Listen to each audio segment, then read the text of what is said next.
2025 के मिड में मुंबई के एक कमरे के टाइल्स के नीचे दबी हुई थी हवस और धोखे की शिकार हुई एक लाश। इंसिडेंट है जुलाई 2025 का, जिसने मेरठ की मुस्कान और मेघालय हनीमून वाली सोनम जैसी ही एक कहानी लिखी और इस कहानी ने सारे देश को सुन करके रख दिया।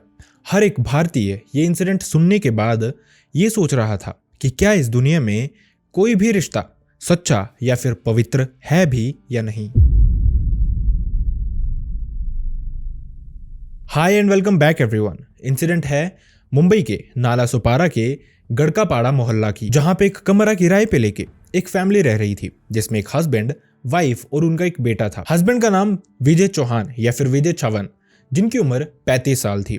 विजय एक राजमिस्त्री का काम करते थे और इसी सिलसिले में इनकम अच्छी थी, लेकिन कभी कभार काम के सिलसिले में बाहर भी जाना पड़ता था। और इनकी पत्नी चमन चौहान, जिनको गुड़िया या फिर कोमल कह के भी बुलाया जाता था, इनकी उम्र थी 28 साल। दोनों की शादी को 8 साल हो चुके थे और इनका एक बेटा था जिसकी उम्र थी 7 साल। इनकी जिंदगी में और फैमिली में सब कुछ अच्छा ही था, लेकिन इसी दौरान 2025 में विजय चौहान अपने भाई अखिलेश चौहान के साथ प्लान करता है एक घर खरीदने का, क्योंकि उनकी एक पॉलिसी भी मैच्योर होने वाली थी जिसका उनको ठीक ठाक पैसा मिलना था। और इसी के चलते दोनों भाइयों ने प्लान किया था इकट्ठे पैसे डाल के एक घर खरीदने का। घर खरीदना वैसे भी इस समय में एक मिडिल क्लास फैमिली के लिए बहुत मुश्किल काम होता है।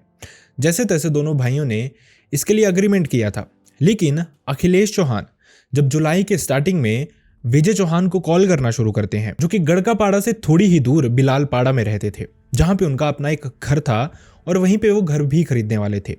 लेकिन इस कॉल का रिस्पॉन्ड आगे से विजय चौहान नहीं करते हैं। देखते देखते थोड़े समय में उनका फोन भी स्विच ऑफ हो जाता है। अखिलेश चौहान बहुत कोशिश करते हैं, लेकिन भाई से उनका कांटेक्ट हो नहीं पा रहा था। उनकी भाभी यानी कि चमन चौहान का उनके पास नंबर नहीं था, इसी के चलते उनसे भी बात नहीं हो पा रही थी। जब थोड़ा समय बीत जाता है तो उसी दौरान अखिलेश चौहान प्लान करते हैं 7 से 8 जुलाई के अराउंड अपने भाई के घर विजिट करने का, ताकि वो पता तो करें कि आखिरकार उनके भाई उनसे बात क्यों नहीं कर पा रहे हैं। जैसे ही वो गड़कापाड़ा विजय चौहान के कमरे में पहुंचते हैं तो वहां पे देखते हैं कि उनकी पत्नी यानी कि चमन चौहान और साथ ही उनका एक बेटा था, लेकिन वहां पे विजय नहीं थे। जब अखिलेश अपनी भाभी से अपने भाई के बारे में पूछते हैं तो सामने से भाभी बताती है कि वो आजकल काम में बहुत ही ज्यादा बिजी हैं और इस काम के सिलसिले में ही वो कुरला गए हुए हैं, जहां पे वो रह भी रहे हैं। इनफैक्ट चमन से भी उनकी बात नहीं हो रही काफी टाइम से। वो कभी कभार बीच में टाइम निकाल के खुद ही कॉल करते हैं, इसके अलावा कोई भी बातचीत नहीं होती। अब यहाँ पे अखिलेश जी समझते हैं इस बात को, क्योंकि वो राजमिस्त्री थे और इसी तरह का उनका काम भी रहता था। इसी के चलते ये पॉसिबल था इस तरह से बात नहीं हो पाना। वो कहते हैं अगर मेरा भाई आए तो उसको कहना कि मैंने याद किया था, कुछ जरूरी काम था, और ये कह के अखिलेश वापस चले जाते हैं। लेकिन बिलालपाड़ा वापस जाने के बाद भी अखिलेश काफी बार उनको कॉल करने की कोशिश करते हैं। जब बात नहीं हो पाती तो वो अपनी भाभी का नंबर भी ले आए थे। चमन चौहान को वो कॉल करते हैं, लेकिन वहां से चमन का भी यही जवाब आता है कि विजय अभी बाहर हैं, विजय दुकान गए हैं। मतलब इस तरह से बहाने लगाना कि समहाउ अखिलेश की भाई विजय से बात हो ही ना पाए। ये सब कुछ सुनने के बाद अखिलेश को डाउट होना शुरू होता है कि दोनों भाई मिलके प्रॉपर्टी में इन्वेस्ट करने लगे हैं। हो सकता है भाभी को ये बात मंजूर ना हो, इसी के चलते वो ज्यादा फोर्स नहीं करते, लेकिन अपने एंड से कोशिश करते रहते हैं कि एक बार भाई से बात हो जाए। अगर वो इस प्रॉपर्टी में इंटरेस्टेड हैं, इन्वेस्ट करना चाहते हैं तो भी वेल एंड गुड, अगर नहीं करना चाहते तो वो अपने एंड से कुछ देखें। और दूसरी तरफ उनको डाउट ये भी हो रहा था कि अगर उनके भाई को पता चल रहा था कि उनके भाई यानी कि अखिलेश उनको कॉल करने की कोशिश कर रहे हैं, तो आखिरकार वो क्यों उनको अवॉइड कर रहे हैं, क्यों इतने टाइम से बात ही नहीं हो पा रही। जब काफ़ी टाइम निकल जाता है, बात नहीं हो पाती है, लगभग 12 से 15 दिन निकलते हैं। अखिलेश फिर से प्लान करते हैं अपने भाई के पास जाने का, सो दैट उनको पता चल सके कि आखिरकार मैटर है क्या। दिन बीतते जाते हैं और 20 जुलाई 2025 वाले दिन अखिलेश गड़कापाड़ा अपने भाई के साथ मिलने जाते हैं उसके कमरे में। लेकिन वहां पे वो जाने से पहले अपने भाई या भाभी को एक बार बताना चाहते थे। भाई का नंबर तो स्विच ऑफ आ ही रहा था। उन्होंने अपनी भाभी को कॉल करना सही समझा। उन्होंने सोचा एक बार बता दूं कि मैं आ रहा हूं, कहीं जा तो नहीं रहे। लेकिन सामने से भाभी का नंबर भी स्विच ऑफ आना शुरू हो जाता है। अब उनको कुछ डाउट सा होता है कि कहीं ना कहीं कुछ तो सस्पिशियस जरूर है।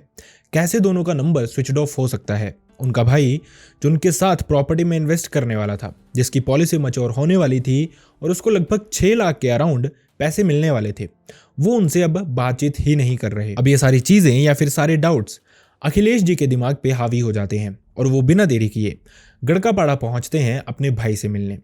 जैसे ही वहां पे पहुंचते हैं तो वो देख के शॉक्ड रह जाते हैं। जो उनका दरवाजा था वो लॉक्ड था, दोनों के नंबर स्विच्ड ऑफ।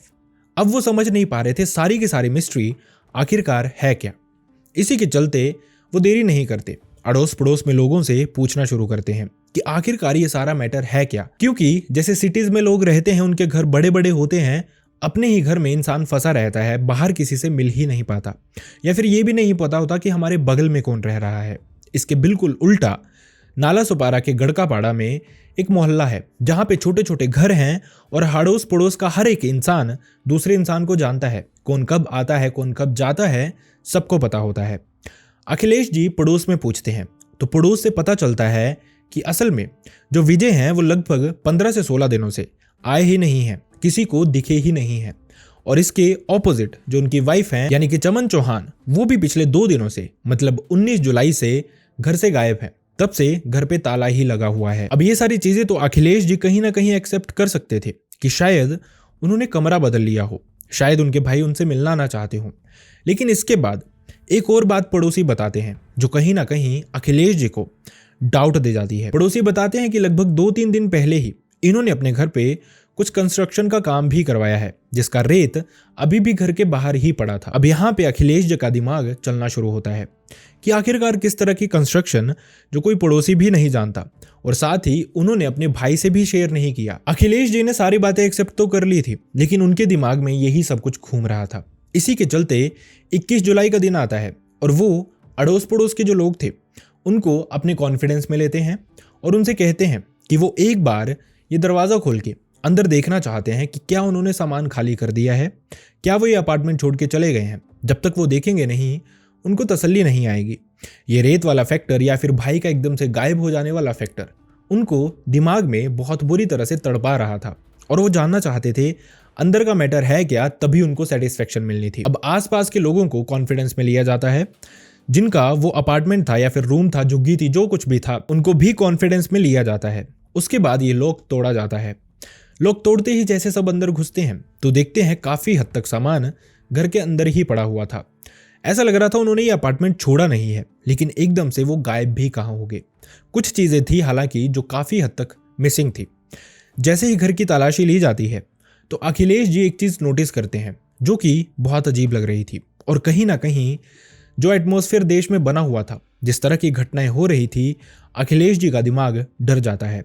और कहीं ना कहीं एक ऐसा वहम उनके दिमाग में बैठ गया था जो वो चाहते नहीं थे कि उसके बारे में वो सोचें, लेकिन ये वहम उनके दिमाग से जा नहीं रहा था। उनको ये सस्पिशियस दिखता है कि इस कमरे के अंदर एक छोटे से एरिया में डिफरेंट कलर की और नई टाइल्स फिट करवाई गई थी।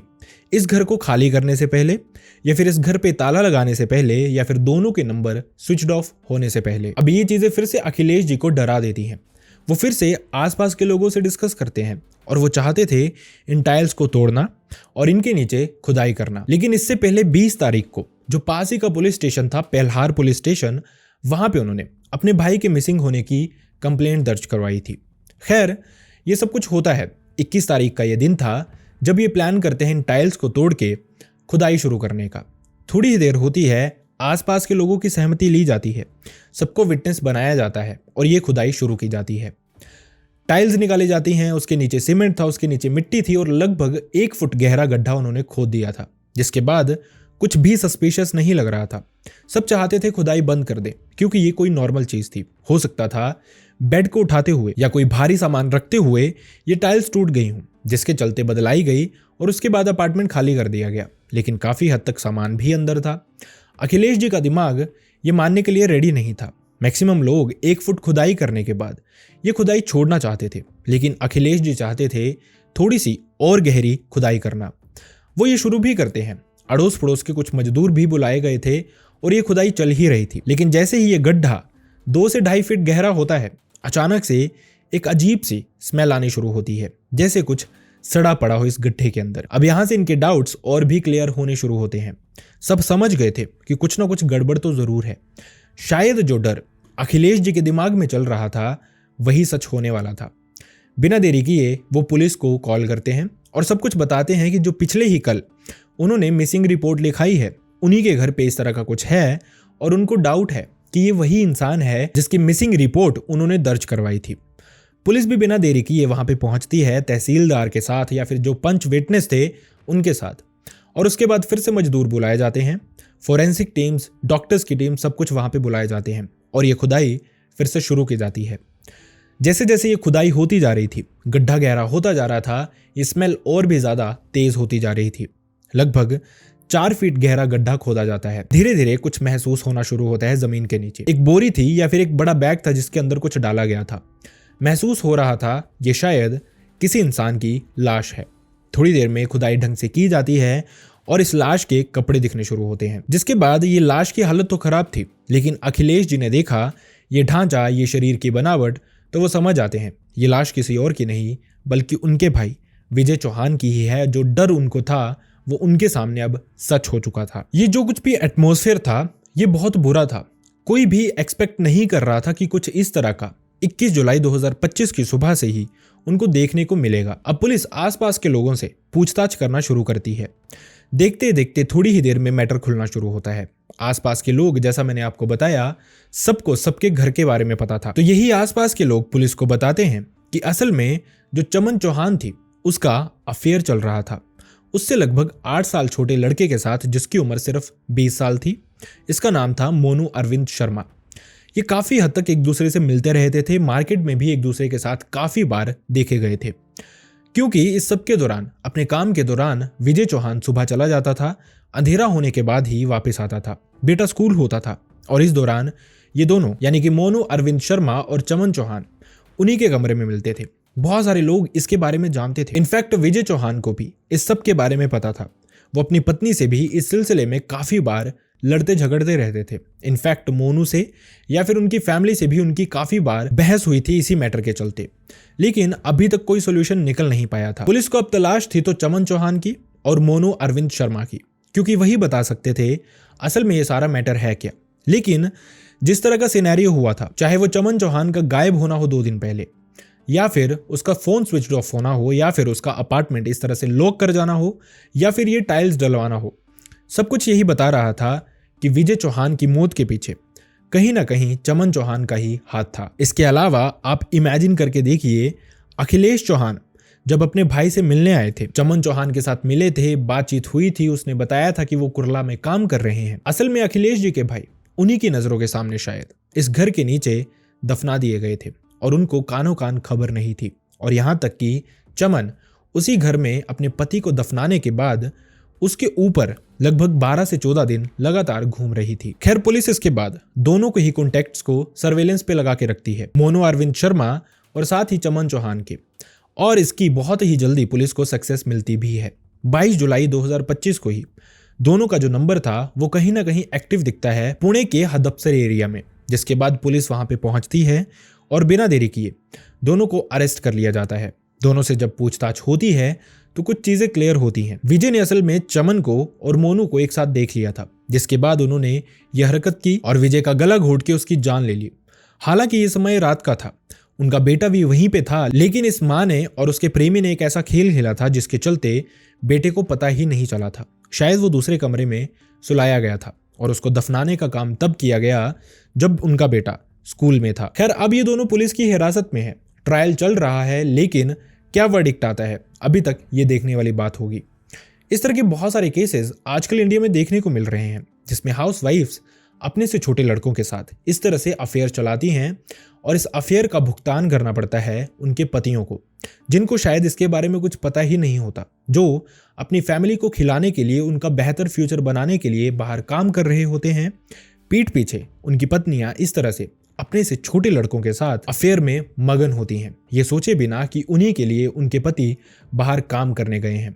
और जब ये प्यार बढ़ जाता है, बहुत आगे पहुंच जाता है, तो अपने पतियों को इस तरह से मारने से पहले भी इस तरह की औरतें एक बार भी नहीं सोचती हैं। शायद हम लोग इस मैटर को बहुत सीरियसली लेते नहीं, लेकिन अगर इसी तरह से सब कुछ चलता रहा, ये चीज़ें कहीं ना कहीं लोगों को इसी तरह से इंस्पायर करती रहीं, तो वो समय दूर नहीं है जब लड़कों को शादी तक करने से डर लगना शुरू हो जाएगा। खैर, आप अपना ध्यान रखें। अगर आप चाहते हैं कि इसी तरह की वीडियोस हम लाते रहें तो चैनल को सब्सक्राइब करना ना भूलें।